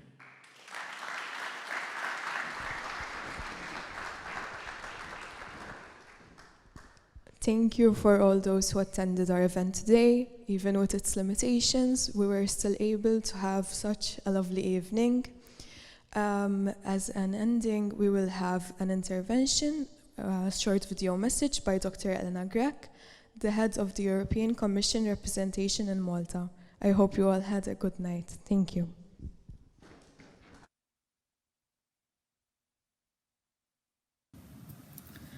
Honourable Minister, distinguished guests, ladies and gentlemen, dear participants. It is an honour for me to join you virtually this evening at the 4th Entrepreneurship event being organised by the Gozo Chamber of Commerce, with the idea of encouraging young people in Gozo to come up with innovative ideas in the area of sustainability and digitalisation. The two sectors are in fact key pillars of the Green Deal, under which the European Commission has committed itself to achieve carbon neutrality by 2050. The Green Deal is spread out over 7 different fields, and the two most attainable and ambitious ones are indeed sustainability, that is anything that we can do in order to reduce our human impact on the climate through our day-to-day activities, and digitalization would contribute directly to that ambition by reducing the carbon footprint of traveling to and fro, and instead using digital means in order to communicate between each other amongst ourselves. In Gozo, you are a perfect case in point for this. In order to avoid traveling to Malta, to reduce your time, to reduce also the carbon footprint, which would be emitted in terms of the traveling required to come to Malta, the use of digitalized measures and connectivity would definitely help in order to reach your counterparts or your colleagues on the other side of the Gozo Channel.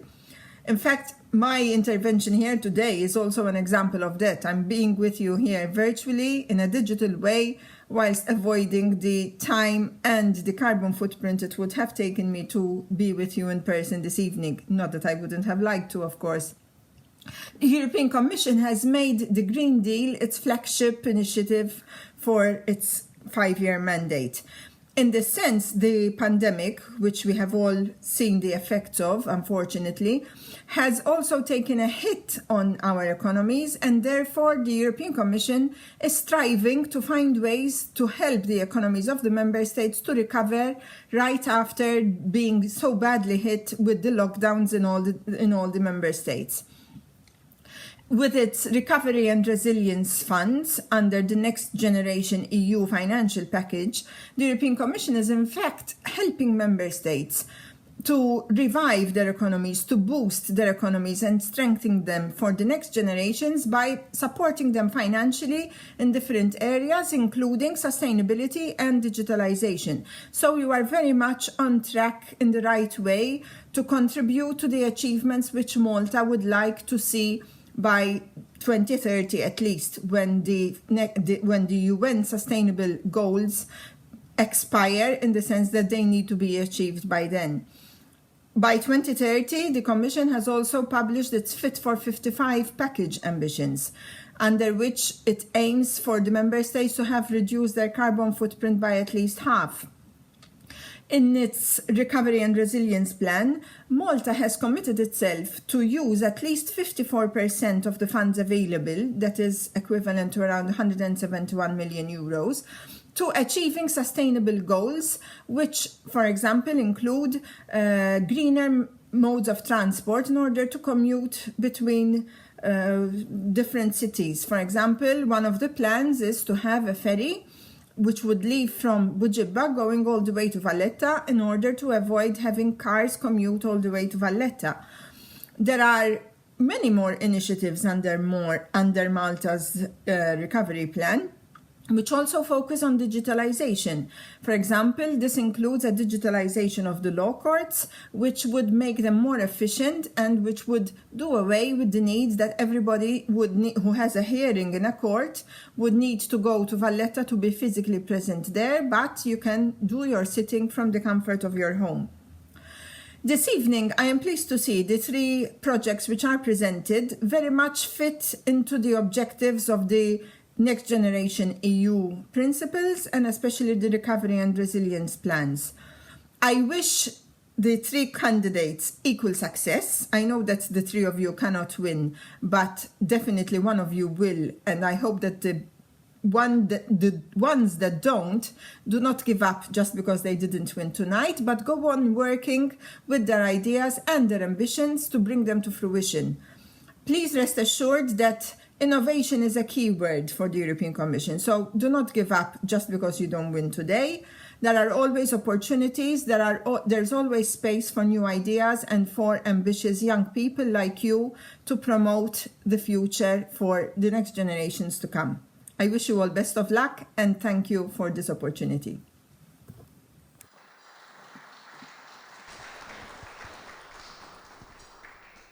I would like to once again welcome Sarah and Amy, and I hope you enjoy the rest of your night. Thank you.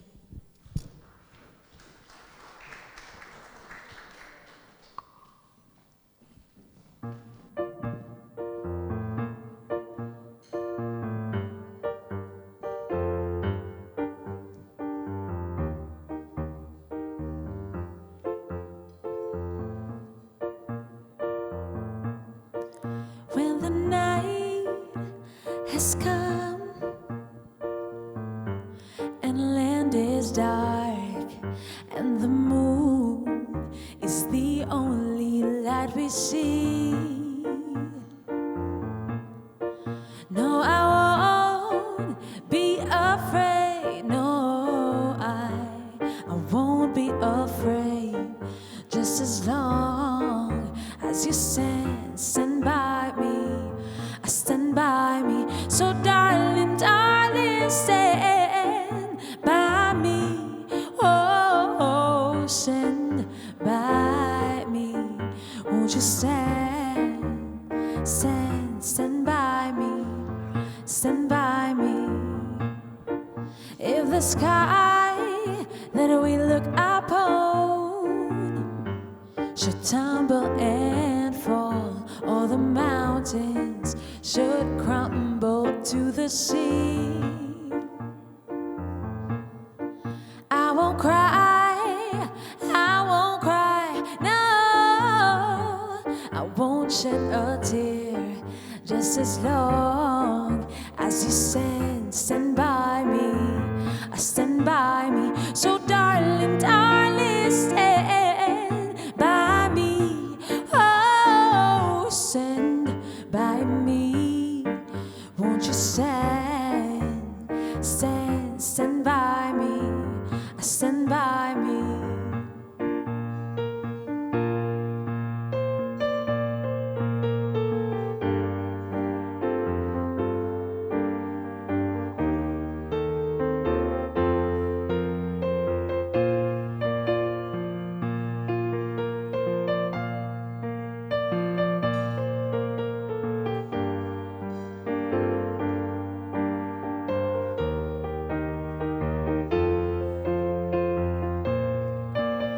Whenever you're in trouble, won't you stand by me?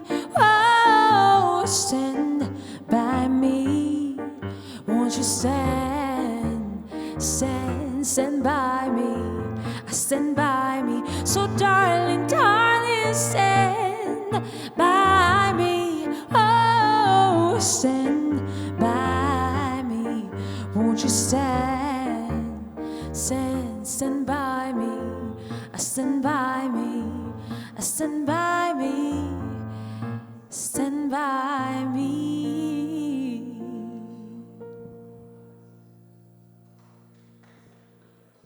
Thank you.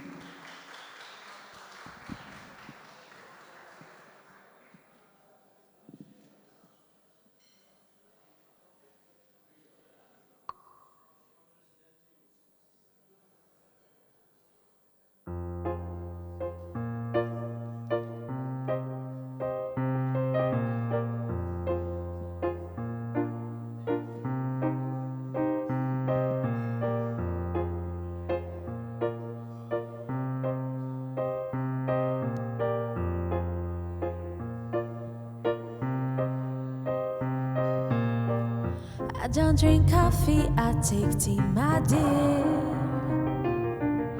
I like my toast on one side, and you can hear it in my actions when I talk. I'm an Englishman in New York.